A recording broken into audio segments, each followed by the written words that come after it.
राजस्थान के डीग से पकड़े गए मौलवी कासिम का मामला अभी ठंडा भी नहीं पड़ा था कि अब उसके दो भाई आसिम और अनीस को लेकर भी चौंकाने वाले खुलासे होते नजर आ रहे हैं। दिल्ली पुलिस के स्पेशल सेल ने आसिम को हिरासत में ले लिया है और अनीस को पूछताछ के बाद गिरफ्तार कर लिया गया है। तीनों भाइयों पर शक है कि पाकिस्तान की खुफिया एजेंसी ISI के लिए ये तीनों भाई लगातार जासूसी कर रहे थे। बताया जा रहा है कि कासिम जब पाकिस्तान गया तो वहां पर उसे ISI के अफसरों ने अपने जाल में फंसाया, लेकिन चौंकाने वाली बात यह रही कि इस गद्दारी की शुरुआत कासिम से नहीं बल्कि उसके भाई अनीस से हुई थी। पूछताछ में कासिम ने खुद इस बात को कबूल किया कि ISI वालों ने उसे बताया कि उसका भाई अनीस पहले से उनके लिए काम कर रहा है और अब वो भी उनके लिए काम करे। कासिम पेशे से एक मौलवी है और इसी वजह से ISI ने सोचा कि उस पर किसी को शक नहीं होगा। उसे लाहौर के एक आर्मी कैंप में बाकायदा ट्रेनिंग दी गई। 3 ISI अफसरों ने मिलकर उसे ट्रेन किया, जिसमें 2 के कोड नेम शाहजी और ताऊजी थे, जबकि तीसरे का नाम विकास था। कासिम के पाकिस्तान जाने का एक वीडियो भी सोशल मीडिया पर सामने आया है, जिसमें वो एक पाकिस्तानी यूट्यूबर को इंटरव्यू देता हुआ दिखाई दे रहा है। वीडियो में वो कह रहा है कि उसे पाकिस्तान इतना अच्छा लगता है कि 3 महीने में ही वो दूसरी बार पाकिस्तान आया है। उसने ये भी कहा कि उसकी बुआ का घर पाकिस्तान में है और उसे पाकिस्तान में ऐसा लगता है जैसे कि वो अपने ही घर में बैठा हो।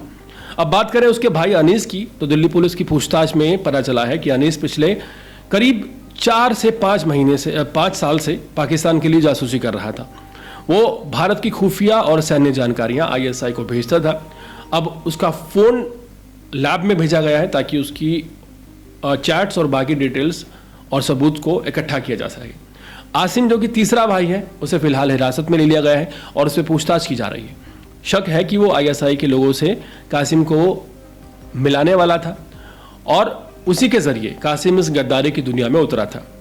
आसिम ने राजस्थान के अलवर में मौजूदा आर्मी स्टेशनों की रेकी की थी और आर्मी की गाड़ियों की मूवमेंट पर नजर रखता था, उनकी तस्वीरें खींचता था। समय समय पर पाकिस्तान में बैठे अपने हैंडलर्स को जानकारियां यहां बैठकर मुहैया कराता था। स्पेशल सेल को शक है कि आसिम लंबे वक्त से जासूसी कर रहा था, लेकिन इसका खुलासा अब जाकर हुआ है। आसिम के मोबाइल और अन्य डिवाइस जब्त कर लिए गए हैं और उनकी गहराई से जांच की जा रही है। यह सब ऑपरेशन सिंदूर के बाद शुरू हुई बड़ी जांच का हिस्सा है। इसके बाद देश भर में ISI से जुड़े तमाम जासूसों को पकड़ा जा रहा है। कासिम और उसके भाइयों की गिरफ्तारी इस सिलसिले का एक छोटा सा हिस्सा मात्र है। इन खुलासों ने सुरक्षा एजेंसियों को चौकन्ना कर दिया है, क्योंकि 3 सगे भाई अगर इतने लंबे वक्त से देश के खिलाफ साजिश रच रहे थे तो किसी को भनक तक नहीं लगी। ये अपने आप में एक बड़ा खतरा है। ये सवाल भी उठा रहा है कि और कितने लोग इनके साथ जुड़े हुए हैं और क्या इनसे मिली जानकारियों से देश की सुरक्षा को कोई नुकसान पहुंचा है।